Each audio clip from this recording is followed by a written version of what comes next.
What's going on? Here we are, the WGR Live. When you can start hearing me, I've had some problems with my sound lately. Go ahead and put in the comments down below that you can hear me. Today, excuse me, on the WGR Live, I'm going to be talking to a good friend of mine, Mr. Bryan Casella. Some of you might know him, some of you might not know him. Some of you might think he's crazy and weird, and some of you might think he's a superstar, a rock star, an amazing dude. I tend to find that he's a very interesting fellow that I learned a ton from. And today I'm going to be interviewing him and asking him how at the age of 30 he managed to purchase a Lamborghini, which is not a very inexpensive vehicle if you guys know anything about cars, which I know very little. Okay, we just saw him pop up online, so we're going to talk with him in just a second. I'm going to invite him on here. First of all, I just want to remind you, any buyers or sellers in the state of Utah, get a hold of me or my sales team so we can help you out, get you your referrals paid. Also, if you are a consumer buying or selling, get a hold of us. We will help you buy, sell, or invest in real estate. Okay, that's number one. Number two is go to fearlessagent.com and get invested in the absolute best coaching and training platform on the planet today to help real estate agents take their business to the next level. Number three, if you want to get financially free, if you want to live life on your terms, if you're tired of being stuck with your money, go to financialfreedomnation.com and get enrolled today to change your financial outlook. I'm going to invite Mr. Bryan Casella on right this moment in time.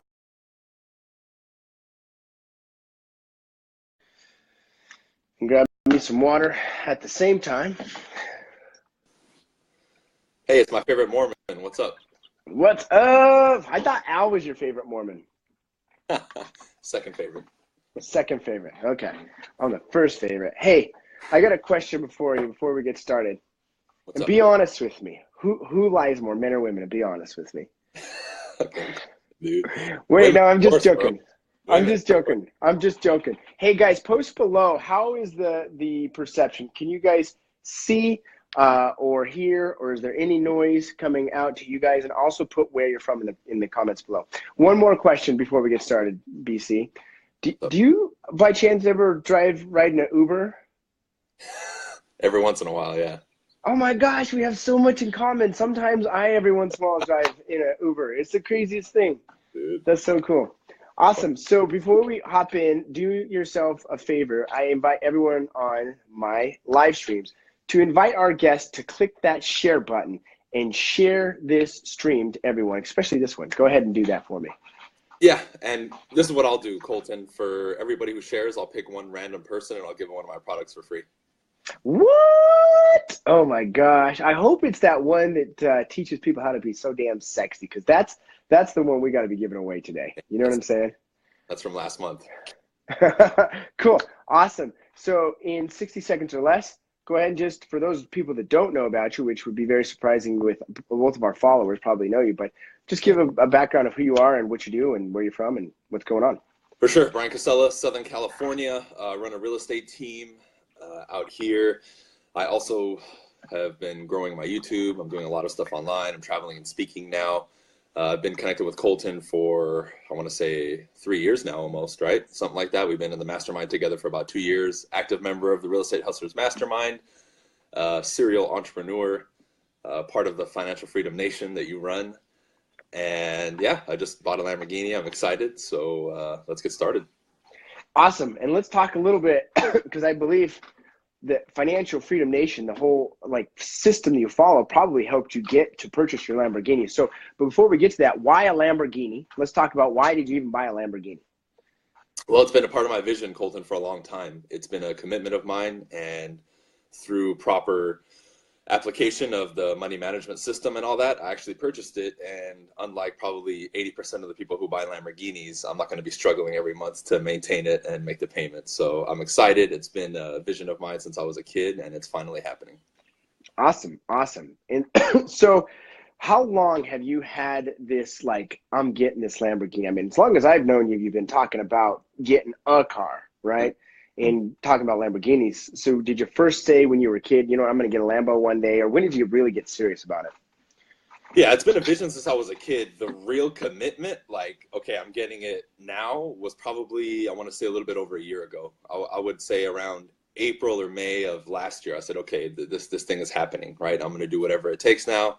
I'm going to, obviously follow the system of the money management, but that money is definitely going towards the Lamborghini. And the cool thing about it is when I made that commitment, everything else started upgrading, right? My house, my clothes, everything around me, my communication, the people that I surrounded myself with. When that commitment was made, everything else went up with it, because I had to make sure that I didn't just have a Lamborghini car, but I had a Lamborghini type house, friendships, business partners, and everything that went with it. Awesome. So I remember one day you said, hey, I'm going to get the Nissan GTR. I'm like, sweet. I'm not really sure what that is, but that's a cool car. So go get it. And then you set a date, and all of a sudden you got the GTR. You start posting pictures of it. You started growing your YouTube channel with that. I think that helped you out. I remember last year, and I actually, and I'm just going to point this out to the viewers. You told us a date that you were going to purchase or the number of days out that you're going to purchase the Lamborghini. And I think you actually missed that date, but that's okay. But I wanted to point that out. When were you intending to initially buy the Lamborghini? I think it was about 60 days ago. So 60 days. But my point being is it's not necessarily, oh, I hit it by this date, but it's like, I'm getting the Lamborghini. Okay, so I fell short on hitting my target, getting the Lamborghini. What did you do, or how did you feel when you knew your date was coming up and you didn't get it? What did you do to regroup or make sure you still went on target? Well, it didn't really affect me negatively at all, Colton. I knew that with the amount of goals that we set, some of them are not going to be hit on the target date. The reframe that I have, or the state of mind that I have, is, you know what?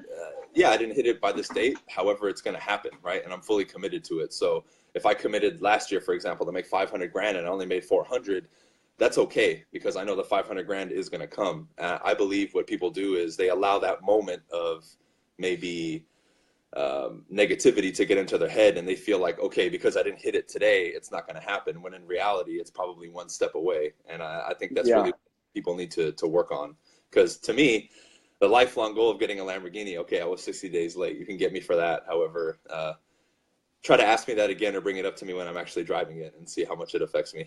Yeah, well, you know what, because you picking it up this weekend?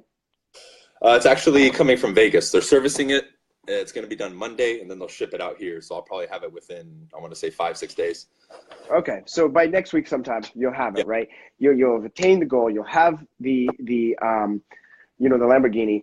But now you hit that target. Now what? Where do you go from there? What's the next target? Because you don't just, I'm done, I'm going to quit moving forward, right? Where do you go from here? Yeah, my strategy is, before I hit the goal, like 60 days ago, I already know I was going to get it. So I start setting other goals already.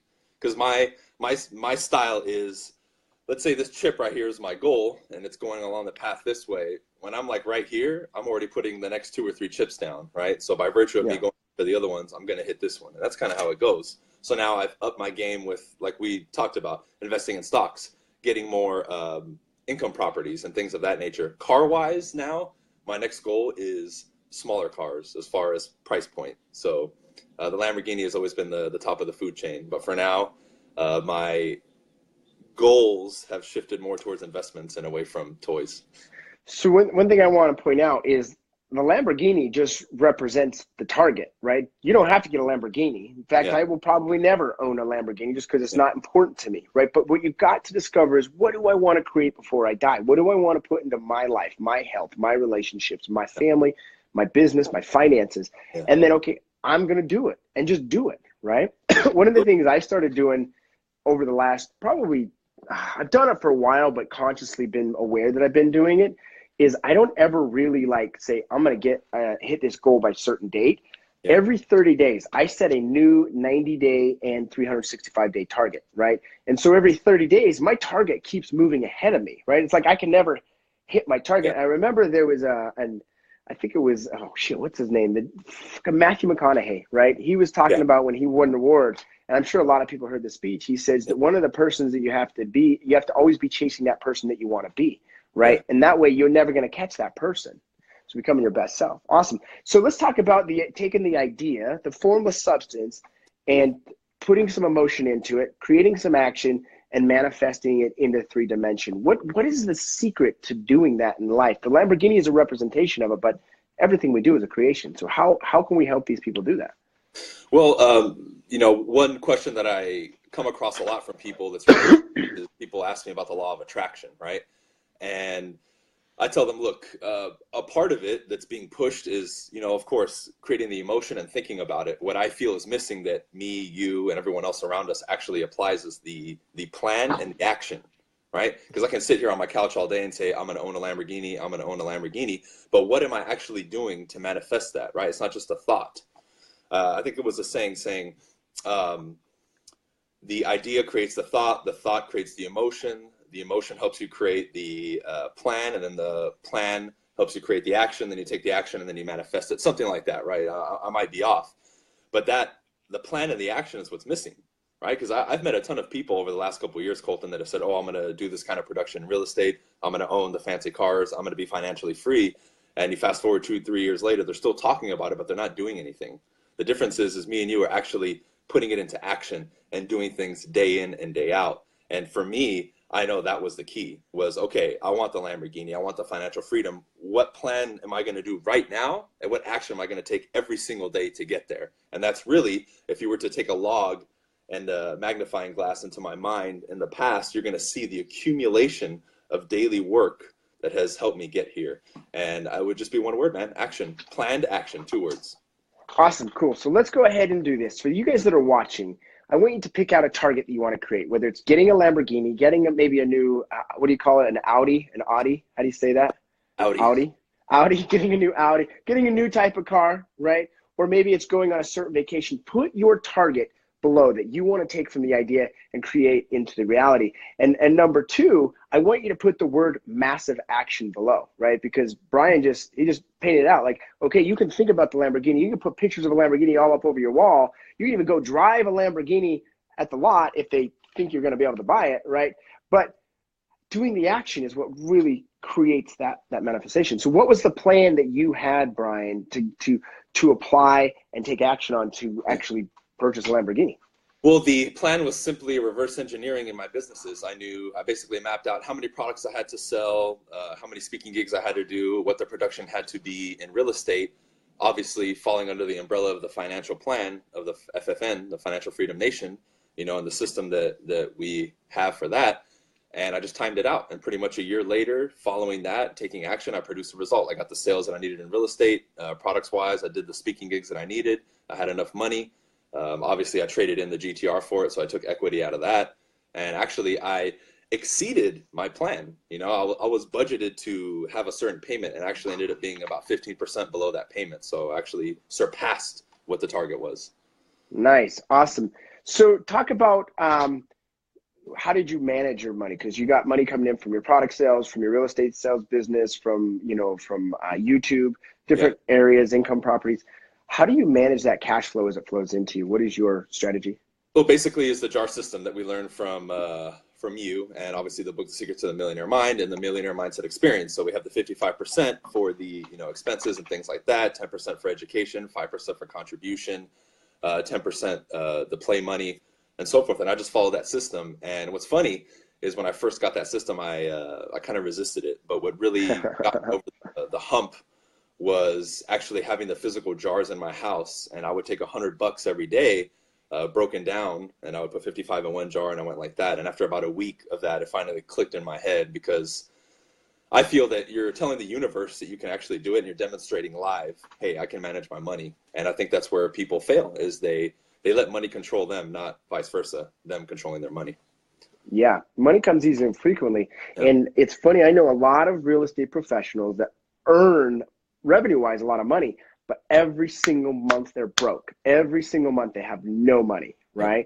And until you change the habit of managing your cash flow, that is the secret. Like if I look back and at the last 4 or 5 years, the thing that took me from where I was to where I am, it was how to manage my money. If you can't manage $1, what makes you think you'll be able to manage $1 million? You're not going to be able to. It's just the reality of it. Absolutely. Man. Cool. So where else did you execute on the plan? Like let's break it down. You had your products, you had your real estate sales team, you had those types of things. How did you say, you know what, I gotta create this much money from each? What was the goal, or what was the action item behind that goal? Man, so much. Also, real quick, I'll plug again for all of you who maybe have just joined. Make sure you share the video. I personally will pick one person who shared it, and I'll give you one of my products for free. And, awesome. Al will throw in a $5 Amazon gift card. Amazon gift card from Al Torrey. So if you share this stream and you tag Al Torrey, he will definitely put in a $5 Amazon gift card for you. Well, and to answer the question, Colton, it all basically falls under one word: create. Right? I have my budgeting. I know how much money I need. So with me, part of the strategy was I must create more streams of income. Right? So I have the YouTube coming in, right? I have my Close the Deal program coming in. I have my investment properties in Houston that I bought at the tax deed auctions. The Mastermind, my real estate sales team.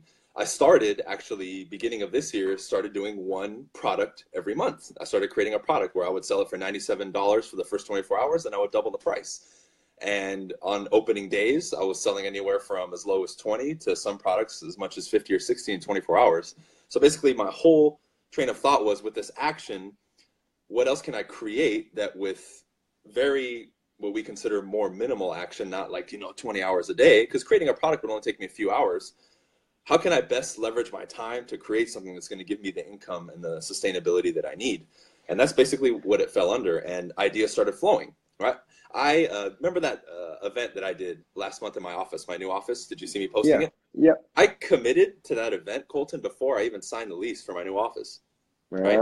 Yeah. That's what people don't understand, is that's the way we move. You commit, then you figure it out. So even if I wouldn't have gotten the office, let's say they say, you know what, we don't want you. I would have figured it out and I would have found another office or another place to do the event. So the question is what are you guys doing to not only execute your plan, but exceed it, right? Because that stuff wasn't even in my plan. I would just have an idea, and instead of just saying, oh, that's a great idea, I would write it down immediately, whether in my phone or on paper, and I would execute on it immediately. That is one of the datums that I live by. If I have a great idea, within 24 hours, I'm executing on it by taking at least one step towards achieving it, whether it's an event, a product, or anything. And 3 years ago, was it 3 years you've been in real estate now? Or four? Four. So 4 years ago, when you first stayed knocking doors, would you have been able to just do that event 4 years ago? No, definitely not. Why not? Well, one, I don't believe I had the knowledge and the expertise. Two, I didn't have the experience. And three, my mind wasn't at the place where it would even conceive being able to do something like that. Just the realm of possibility wasn't still in my vision at that time. Great. So that's what I wanted you guys to get, right? So you hear what maybe Bryan is doing right now, but maybe that's not the next step for you. So let's go back 4 years ago. What was in the mind, your realm of possibility? Like, what was the next action step for you in order to move you forward towards, at that time, it was a GTR. Like, what was the action step? Yeah, right then, it was literally, okay, I have one thing right now, and it is my real estate business. I need to increase my production. How am I going to increase my production? Massive action, right? I started going door to door and cold calling. Once that started growing, I said, okay, how can I leverage now? I was learning that from you guys. I need to get a part-time assistant. I need to get a buyer's agent. And that's really, it was just tunnel vision on my real estate business. Awesome. So you guys popping on. We got Kevin just popped on, Isaac. We had Donnell and 4 others share it. Thank you guys. Al Torrey will get you the $5 gift card. Lance Williams, Jared Bennett. We got some cool people going on. Go ahead and start posting in the comments below any questions you might have for Mr. Bryan Casella. And I was going to scroll because I thought I had some questions early on. Let's see. I got so many comments. I don't know where we're at. Someone asked this question, and it's off topic. How do you guys like the earbuds? I actually think, as dorky as they look, I actually like them, man. So that's my answer to that. Yeah. Yeah, I think they're great. I think they're awesome. If I'm on a laptop streaming, because I'm on my phone right now, if I was on a laptop, I wear them. I think they're great. Oh, you have? I didn't know you had the earbuds. Nice. Yeah, sweet. I do. I don't know what this. Oh, Elijah asked, example of a triple line dialer callback message when 2 people answer when you're just cold calling. What do you do for that? Do you have a message? The recorded one we have is I'm just like, hello. It's like almost I can't hear them, and then it says, okay, I'll call you back. And then as soon as the call that we're actually on ends, then it'll automatically call them back. So it's more of like a fake them out type. Oh, I can't hear you. Hello, bad reception. I'll call you back. Cool. One of the things that we do with ours is we just have a blank message recorded and then we just call them back. However, we only triple line dial cold calls. We don't triple line dial when it comes to FSBOs and expires. We only 2-line dial those types of leads. Cool. I want to throw a question at you, Colton. What's your take on the law of attraction? What do you mean? I mean, it's real. Like in the sense of here's what I mean. It's real. Like I think there's such like the book The Secret is what really made the law of attraction popular. I think that's like the tip of the iceberg, right? But I think the iceberg itself is so much more. It's this idea of you have energy that either attracts to you awesome stuff and experiences and opportunities, and you're prepared to act on them, or you have an energy that resists awesome stuff, and you tend to have almost opposite of opportunities. You have problem opportunities is what we'll call them, right? You've got the one, for example, you had a flat tire recently, a tire blow up or something, right? So that can either be an opportunity of positive energy, depending on where you're at here, or that can be an opportunity of negative, right? It could be like a way that just screws up your entire fucking day, or it might be like it puts you in the path to meet a specific person, or to have a specific thought, or to have a specific experience that then launches you forward. But it all depends on where you're at here in your energy, right? How many times have you had, like, I mean, earlier, was it this year or last year? I can't remember. I think it was I don't remember, but they took your GTR away. Remember that when that happened? Yep. Did that at all cause you any stress at all, or was there absolutely zero stress with that? I mean, there was little moments where the emotion would hit me. However, I just didn't. Okay, right there. That's what I wanted to hear. So there are moments when the stress hits you. And right there, you have to make a choice. You either choose to say, do I want to be involved with this problem of just creating all these anxieties and concerns and doubts? Or do you say, you know what, I don't want to feel that way. I'm just going to let it figure itself out, but I'm going to go focus on what I can control. And I can't control that right now. Okay. But so many times people they're stuck in their language saying things like, I can't do this, or I don't have enough time, or so-and-so took advantage of me, or, you know, the government's in problems right now.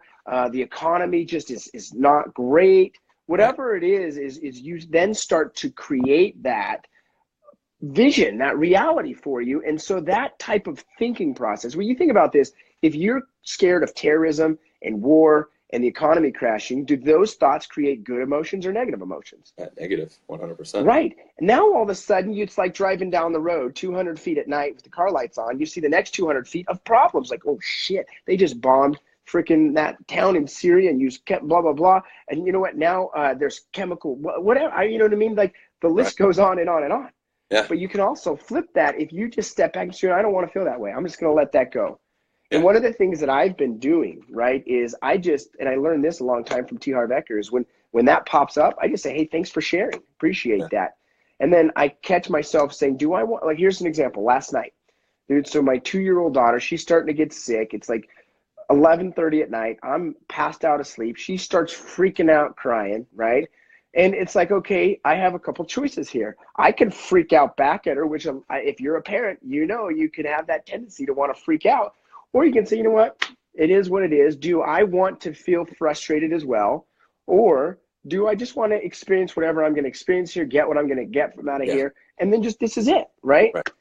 Am I stoked to be up at 11 o'clock at night? Not really, but I'm not going to bitch about it because bitching doesn't help, okay? And so depending on how you follow that moment in time when the frustration pops up will determine what you experience going forward. And there's a lot of awesome shit to experience right now. Absolutely, man. So here's one too. Look at this. I bet, actually, I know there is more great stuff happening on the planet today than ever before, right? Yeah. Yet we have a news problem. It's not a news business. It's a bad news business, right? That's what sells. That's what gets eyes. Attention is the new currency, right? Yeah. And what gets attention is negative energy, right? People just, for whatever reason, they flock to it, right? Yep. Even if you don't want to see a fucking plane crash on I-15, you can't help but go see what's going on with the plane crash on I-15. That just happened here 2 days ago, right? And so you've got to be able to choose to see the beauty in the world. And when you can choose to see the beauty in the world, you'll realize, what other time on the planet could we talk with 49 people watching this about amazing shit, creating and buying Lamborghinis? You know what else blows my fucking guff now that we're on this freaking topic? This whole problem of global warming and we've got to save the planet. Are you fucking kidding me? We've got to save the planet. We are 7.5 billion people on a rock floating in the middle of the universe. You think we are smarter than all of God's creation that created this fucking rock? You're out of your fucking mind, dude. You are ego tripping when you need to save this fucking planet. You need to save yourself from going down a negative pathway and start to experience love and abundance and joy and serving other people. Now I'm done with my tangent. Tangent over. Should have asked me a question, man. So let's see. Any other questions up on here? I scrolled down. Yeah, I'm looking too. I don't. Cool. All right, no questions. Well, let's move forward then. What are you going to create now? You talked about your investments. That's what your next focus is, right? Yeah. Feel free to ask questions below, and as you guys are popping on, put where you're from and hit that share button to qualify for the $5 gift card. Oh, here's one. Rocky Valenzuela. Yeah. In a seller's market, would you door knock first or direct mailer? I would knock first for sure, man. Like I always tell people, the door knock is always going to beat the mailer for sure. I can't tell you how many times I've listed a house that I door knocked where they had a stack this high of mailers from other realtors as we were signing the papers.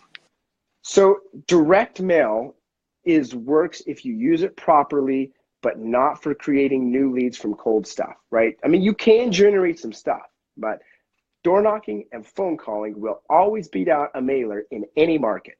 A mailer is only going to enhance your visibility when you go knock the door. It's going to help them remember you a little bit more. Okay. So if you're going to mail to someone, mail to your past clients, your sphere of influence, and to your people forum. If you mail to them once, plan on mailing to them every single month or twice a month for as long as they sell or die or do business with someone else. And even if they do business with someone else, I'll still keep mailing them. I agree, man. What someone asked, other than massive action, what else would you do? I would do action. Like, just do it. Yeah. You know, if you're going to be a little bit more micromanaging by that question, I would take action and then start honing in on what exactly that action is and which action is bearing the most fruit. And then if you see that out of the 4 things that you're doing, 1 or 2 are giving you more results, put a little bit more of your time into those and be flexible enough to adjust as the time goes. However, the answer is in the question. You have to take action, right? That's the only way you're going to be able to figure it out. Yeah. I would rather you take a wrong action versus taking no action, right? Take a bad action versus just taking no action, and then improve on your action. And a great question you got to ask yourself is, what's my next important action step? What's the next important thing for me to drive towards my 90-day target? Okay. And you probably have a list of 100,000 things. So, you know, your need list, your to-do list, your honey-do list, you got 100,000 things you got to get done. What's the next most important thing? Make sure you guys share the video if you just hopped on, because I'm giving away a free product to one random person. What's the greatest challenge moving forward, and how are you going to overcome it? With me, it is continuing to expand and not letting any fear or doubt cause me to hesitate. As I expand into different stuff like speaking and more into the online and YouTube world, there's a lot of unknown factors for me. And even on the real estate side too, now with the new office and hiring new people, there's always that like cloud of uncertainty that could possibly stop me. So that would be my biggest challenge, is just facing those challenges head on and saying, okay, I'm going to keep going. I'm not going to slow down. Awesome. Cool.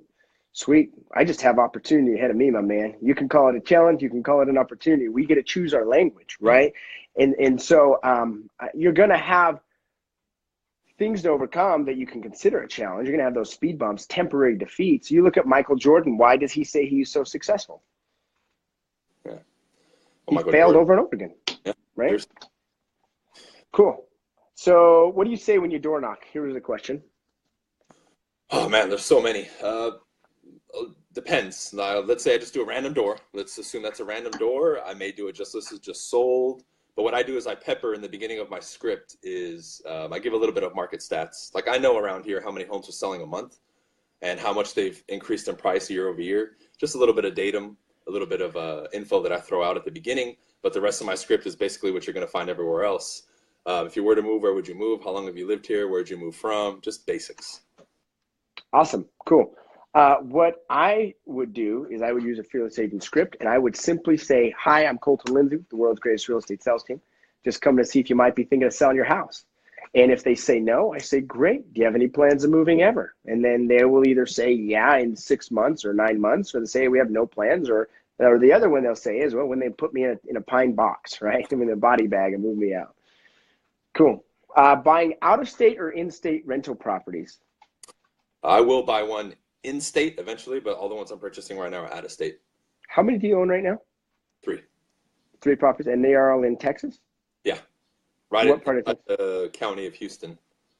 Okay, cool.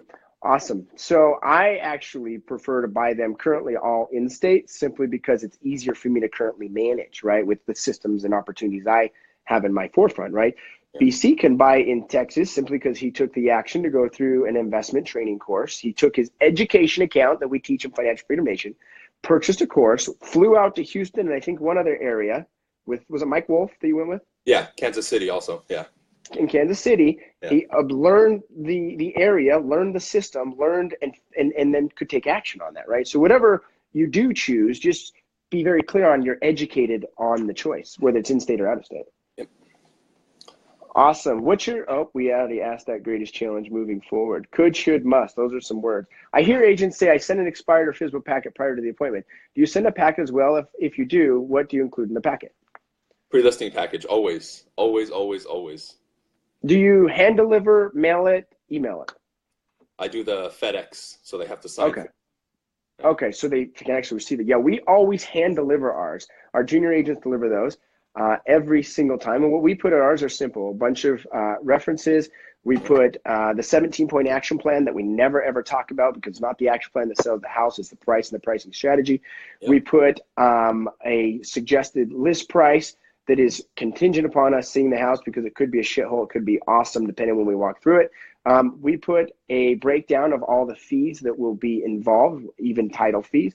When we put a copy of our listing agreement, we put a copy of our last 2-year sales record as well of closed transactions of our list to sell ratio. And then we put a meet the team so they can see everyone on site inside of the organization as well. So great question. What advice do you have to make 6 figures your first year in real estate? You have to have the actual goal, number one. You have to believe that you can do it. And then the level of action that you're going to take has to be congruent with that goal, right? If you want to make 200 grand your first year, 6 figures, and you plan on prospecting 3 hours a week, it's not going to happen. Yeah, so you got to do more action, more energy, more involvement than you think it will take. So Ethan, great question. Wayne Solomon asked, who are you looking up to and following? Who are your influencers? Well, for me, it's always been Anthony Robbins. He's one. I'm following Gary Vee now. I think he's great, and I love what he's doing. Other than that, there's one guy that I follow on YouTube. I forget his name. I just started watching him. He's a fitness guy, but what he's doing I think is incredible. I'll post it later in the comments. I forget his name. I just started watching him like a week ago. His channel has exploded. He has like almost 200,000 followers now, and he was at our level 6 months ago. Oh, nice. Intelligent Cool. dude. I love what he's doing, and he has a different style. But I'll post his name once I figure it out. I forget his Let's name. just be clear. BC's level of YouTube is here and mine is here. So he's not at our level. He was at your level 6 months ago. You're at 42,000 subscribers now, correct? Yeah, let me look right now. 43,186. Nice. On the journey to 100,000 is what you said. Awesome. Nice. I'm on the journey to 50,000. That's my target. I'm going to 50,000. Moving forward with that being said, let's talk about your investments. What do you want to invest in? Like, what's your goal? What's your target? Where do you want to go? Oh, before I do that, Wayne, to answer your question, I believe that there is one person that is not mentioned nearly enough that I choose to follow, and that is God. Connecting with God and source energy, I believe, is going to blow any of the influencers out of the water in being able to create the reality you want. On top of that, I love to follow Grant Cardone. I love Gary Vee. I love Tony Robbins. So there's just a few of my major influencers. So now what do you want to focus on with your investing? Definitely want to get into the stock market for sure. I made that commitment. We are the end of July. I said by the end of August, I will have already invested at least $1,000 into the stock market. Yeah. I want to continue to get at least one investment property every year. And my goal is by the end of 2018 to have at least $6,000 coming in a month in passive income from real estate investments. By when is that? End of 2018. So by the end of next year. Okay, cool. 1 year before, roughly, yeah. So it's interesting. So you're starting with $1,000, which doesn't sound like a lot of money in the stock market, yes? So tell us why $1,000. Because I'd be more comfortable doing 500. So I said, you know what, I'm going to do 1,000 because I want to Right. push. Yeah. So let me ask you, why are you uncomfortable to put $500 or $1,000 into the stock market? Well, because it's new. You know, a lot of times whenever we do anything new, like when I started door knocking and cold calling, wasn't comfortable either. But, you know, we look around us. Like you, for example, you're doing very well with stocks. So I know it works. It's just a matter of getting out of your own way and saying, okay, I'm going to do it. You know, somebody wrote it, ready, fire, aim. That's kind of how it is. Yeah. Well, and you know what's funny is it's like in that book, and I don't really love this book, but it proves a point in Relentless, Tim Grover's book. So it's like you just do it, right? It's not like you're aiming all over the fucking place and firing. It's like just intrigue. You're like, you know what? This is the next step. This is where I gotta go. I might be off a little bit here, but you know what? Then I'm gonna figure out and instinctively correct that where I'm off, my error, right? Cool. I started with $5,000. So what's your strategy to enter into the stock market? You just gonna go buy like some AT&T stock or what? Yeah, I'm basically gonna go with your suggestions. You know what? I actually purchased AT&T stock my first, and then I quickly sold it. I was like, what the fuck am I doing with AT&T stock, right? So the reason why is, and it's the same suggestion I'll give you guys, the same suggestion I'll give you. What are the 5 companies that you do business with all the time? I teach this all the time in Financial Freedom Nation. What are the 5 companies you do business with? For me, it's simple. I do business with Facebook. I do business with Amazon. I do business with Google. I do business with Apple. And I do business with Netflix. Okay. Now, and originally I had put down AT&T because that's the phone. I use my phone all the time. So that's why I put AT&T, right?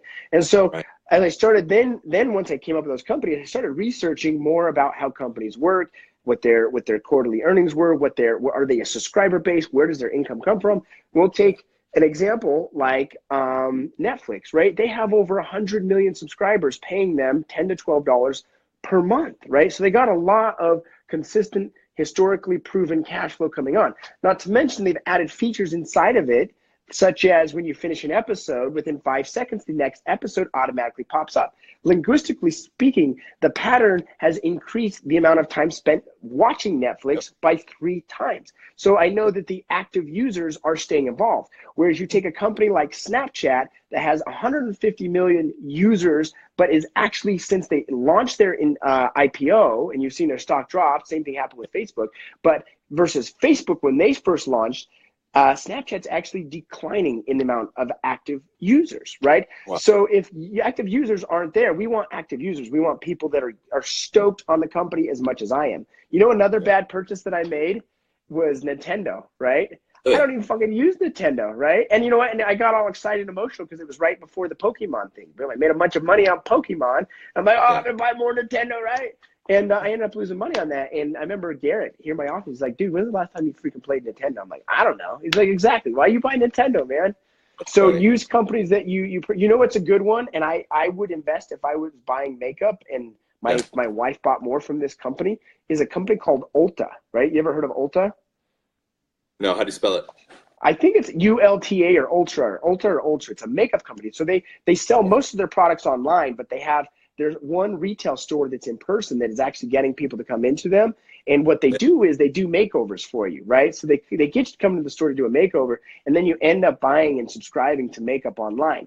And even in a hot economy or a negative economy, we are really vain people in society. And so people keep buying makeup. That is one company that I just don't buy makeup enough, and my wife doesn't necessarily buy from there enough. So it doesn't make sense for us. But if you do shop there, that would be a place to invest in, right? Right. Cool.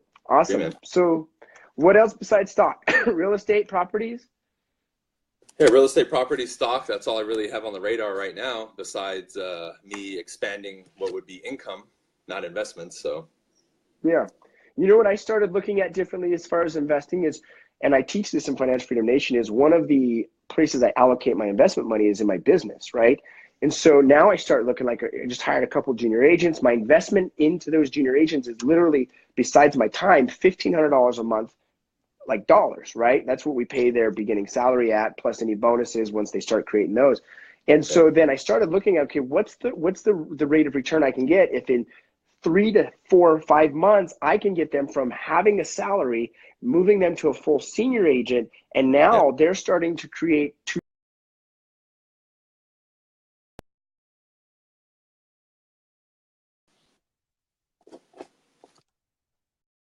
anywhere from $7,500 to $15,000 a month in revenue reoccurring into the business, right? Nice. So you got to start looking at, Yeah. I think, people and are your biggest assets. And then all of a sudden now you look at what your company does. A real estate sales team is starting to break through, but you could sell your real estate sales team for anywhere from 1.5 to 2 times net revenue. You could sell your brokerage for 3 times net revenue. Go figure how that works, right? Yeah. But you could sell your online business. If you get a really solid online business that's based on just repeat and recurring income, you could sell that for anywhere for 3 to 6 times what the revenue is, right? So now all of a sudden, what a lot of investors smaller investors don't figure in is, okay, what am I building in equity growth in the value of my company, right? Because that is a lot of where you can quickly expand your net worth really quickly. Yeah. Awesome. Cool. Any other questions you guys have? We had Michael Pearson pop on. He's a fearless agent. I love those fearless agents. How do you feel about Bitcoin and Ethereum? And I have both and believe Bitcoin will definitely stay prosperous until it caps out. What are your thoughts? Makaiza. What's that? I don't have either one, so that's a question for you. Yeah, I don't have either one, but my feedback on that would be, number one, it's a speculative investment, okay? You have absolute no control over any encrypted currency, right? And so you're really betting heavily. It's high risk. High risk brings high reward. If it goes well, you can make a ton of money, and a lot of people have with Bitcoin. If it goes bad, you could lose a lot of money, and a lot of people have because they misplaced their hard drives. But with that being said, that goes back to the idea of having an education account, okay? I'm not going to say it's good. I'm not going to say it's bad. For me, it's not the right investment. I have no experience in it. I have very little desire to be in it, and I have no education in it. So whatever you invest in, spend your education account first and learn before you drop down the investment, right? So that's my thoughts on it. Cool. Altori, Mr. Wild Wide, he's giving everyone $5 Amazon gift cards if you share today. Yep, Nicholas said Ulta. You got the question? Yeah, it says, do you guys think massive action can make up for having an overpriced listing? No. No, you can't sell a house more than it's worth than what someone's going to pay for it. But what could sell that house is you massively improving your presentation skills, your pricing strategy, and presenting in such a way, assuming they're motivated sellers, they're not crazy, they're not insane, but they're nice, sane people, they'll price it right and they'll sell the house. Yep. In fact, you could do a lot of action with that person that's crazy and you're never going to make money. Any other ones? Ticker Ulta had a small correction recently, by the way, and a good time to get in. Hey, those winters happen every now and then. I don't really pay much attention to that, but the point is get in and stay in with the companies that you love. I look at Facebook as a buy and hold opportunity. I don't have time to day trade. Can you make money day trading? Yes, but go learn how to day trade. I'm not day trading. In fact, I'm not trying to find companies to day trade in. I'm trying to find companies that I believe, because I use them and I follow them, that are going to continue to grow. It's just like believing in myself. It's like investing in BC. I'm going to invest in a guy like BC because I see him as taking action. Is there a risk that it falls apart? Yeah, highly unlikely though. Is there a possibility that Facebook disappears one day? Yeah, anything's possible. You remember Blockbuster? Yeah. But today, Facebook is really one of the strongest, not one of, but the probably strongest influencer on the planet today, that and Amazon. You got 2 billion users on Facebook today? 2 billion. We got 5 billion on the planet. You got 2/7 of the people on Facebook. That's crazy. Yeah. So it's not going away today or tomorrow. It might in 20 years, like Facebook fell apart. What's your take on interviewing someone for a team? And the first question is how much is the split? I have a response for that one. What is your response for that one? Get out of my office. Yeah, they're not a fucking fit for me, man, because they're looking at it the wrong way, and I already know their mindset's wrong. I can guarantee you that their split's going to be less with me than the other company, but I'm going to triple their fucking income. Yep. Cool. What else? What's your take on investing in artificial intelligence stocks, Colton? I don't know much about artificial intelligence. This goes back to the education thing. If you're educated on it, go for it, man. If you have no education on it, I think that there's still I think some of them are going to go big. I think some of them are going to go small, right? So it's about getting that right company, because how many social networking platforms were there besides Facebook, right? Yeah. And Right. unless you just happen to know and follow the algorithms and get the patterns and pick that right AI company, that's going to be the challenge for you. I don't think you're educated enough in it. Is there some that are going to go big? Absolutely. In fact, I think AI is going to disrupt our markets, and I think it's going to crush a lot of jobs for people. And I think the people that are going to struggle the most are the people that are probably about 40 years old right now and older, because they grew up most of their life on the other side of kind of the transformation we went with technology in the digital world.